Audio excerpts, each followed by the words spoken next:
Hey everybody, and here we are again. Another weekend's arrived, and if you're watching this on Saturday morning, then I've been at work all night and probably asleep right now. Anyway, things are starting to slow down a little bit here with the turf side of things, but there's still a few little jobs that I can do / share, and today one of those jobs is mulching. Now, it's a special mix. It's not just a matter of chucking a bit of straw around, or we're not just putting a bit of bark on the garden. So a few weeks ago when we redid the back garden, I planted them out with some Gardenias or however you want to pronounce it, and spoke about a special mix back then, and I didn't do it any sooner than this because I thought that's something for a quieter time. If there's turf content, then that's going to take priority, but at the same time I don't want to run out of turf stuff and be left with a pretty quiet channel through winter. So I'm going to try my best to keep it ticking over through winter, still doing weekly uploads, but I will obviously understand if a lot of you are here just for turf stuff. Anyway, let's hook on and let me show you what I mean with this mulch and what's going to happen. It's very windy here this afternoon, so if this is poor quality, I might have to do some voiceovers. I hope it's not. I've got the little windsock on this microphone. Anyway, enough excuses. On with the show. Okay, so what do we need to do this job? Basically, the main ingredient is 100% Australian cow shit. Check.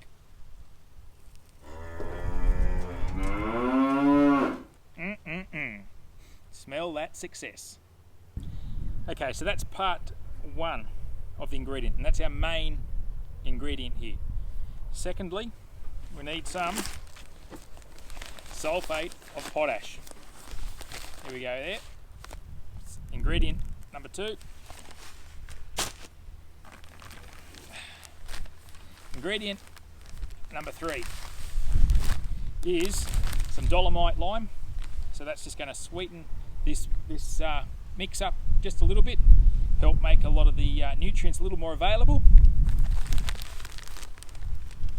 What else have we got? Let me have a look. Oh yes. Since we're dealing with animal products, we'll continue the theme with some blood and bone. So, pretty nutritious mix. Okay, now that you've seen what the ingredients are that we're going to be using now, I'm just going to talk about the actual rates and ratios, if you will. So the scale is basically per one average size wheelbarrow, which equates to, it's about 5 bags. So if you're just buying cow manure from the hardware or nursery, you're going to buy it in the bags. I had a larger area and I found it much cheaper to buy it by the cubic meter. So I ordered 3/4 of a cubic meter to do my garden.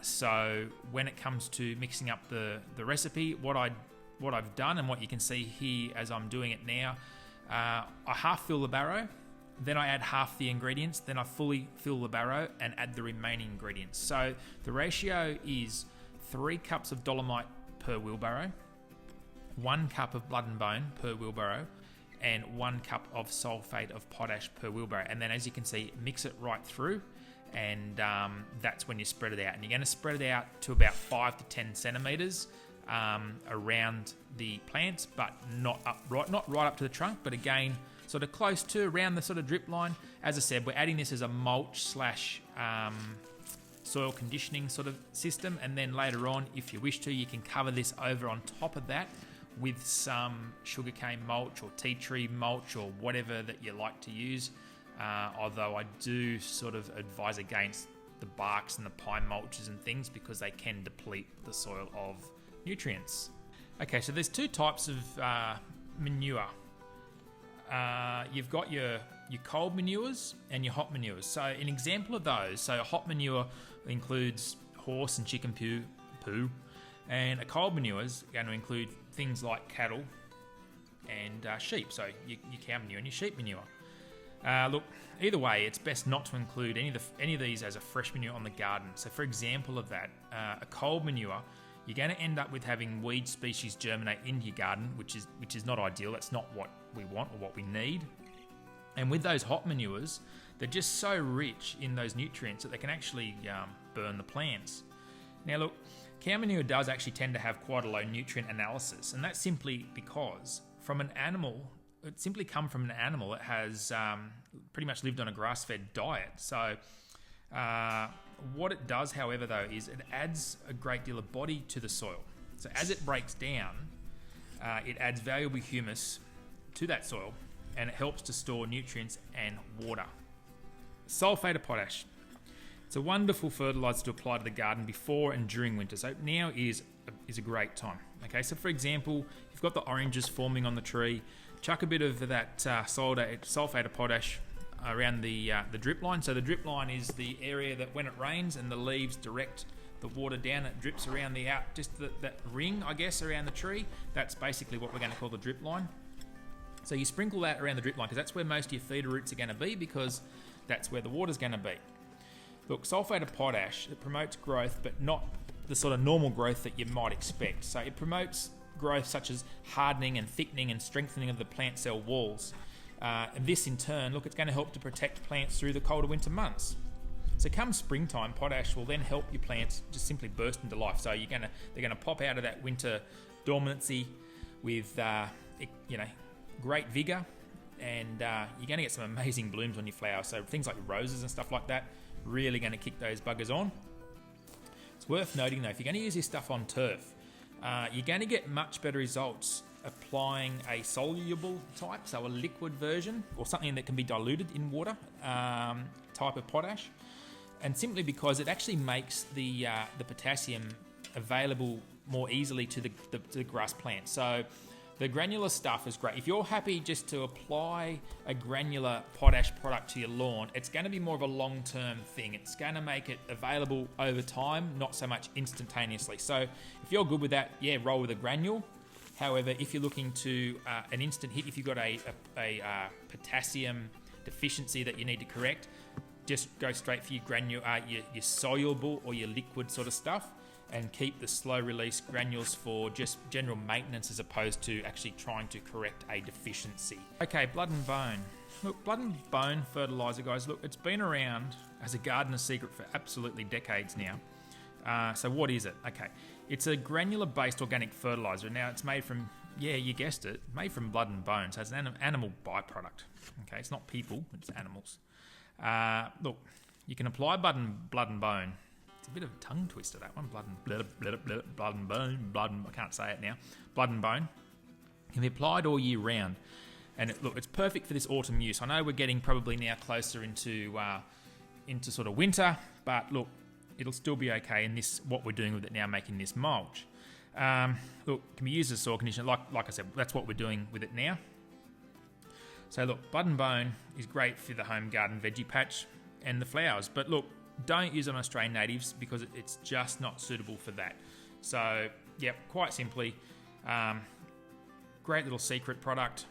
Give it a whirl and keep it away from your native plants. Okay, so let's just have a little quick talk about lime, and we'll just touch on the three main types that you're going to find available or you would have heard of. Okay, so the first one is obviously straight lime, and it's calcium carbonate. It's really good for raising soil pH levels really, really quickly. So if you're looking to raise an acidic soil and send it more towards the alkaline side of the scale, that would be the one that you'd reach and go to straight away.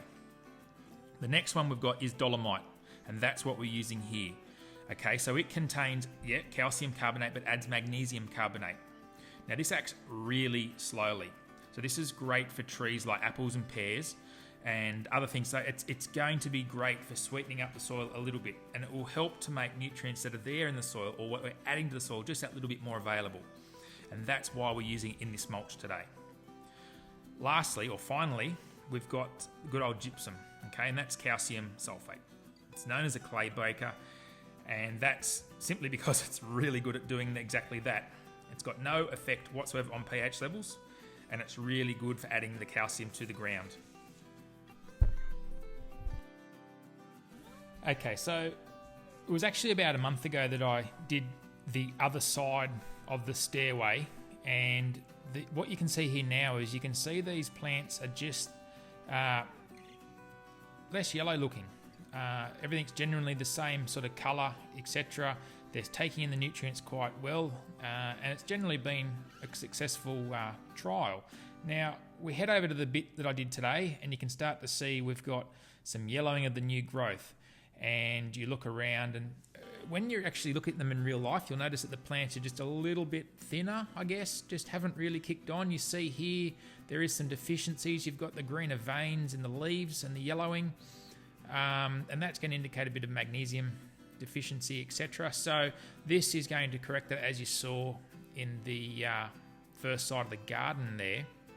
Now, finally, we've got the crepe myrtle trees here. Now, they've struggled since they've been in. Now, these are the ones that have been treated a month ago with the mulch, and you'll notice that the trees are hanging on to their leaves. Their seed pods after flowering are really plump and healthy looking. The stems are generally thicker, and we've got a situation here that the leaves are changing colour. They're still hanging on. Hopefully next year I can start to take away a bit of the supporting. As I said, they should get some stronger stuff. Now we go here to the stuff that I did today, just that little bit thinner. We haven't got the same sort of vigour, I guess, so less leaves, less seed pods. You can see the wind's pushing this one around a bit more. It's just looking a little bit lacking. This was treated to a bit of fertiliser earlier in the year, and it's actually better than the other two. Well, that brings us to the end of another episode of the Aussie Lawn. I'm off to go and cut the putting green now. It hasn't been cut for a few days, and then I'm going to put my feet up. I might just leave this camera running in the background, so if you want to watch a bit of mowing, stick around. Otherwise, we'll see you next time here on the Aussie Lawn.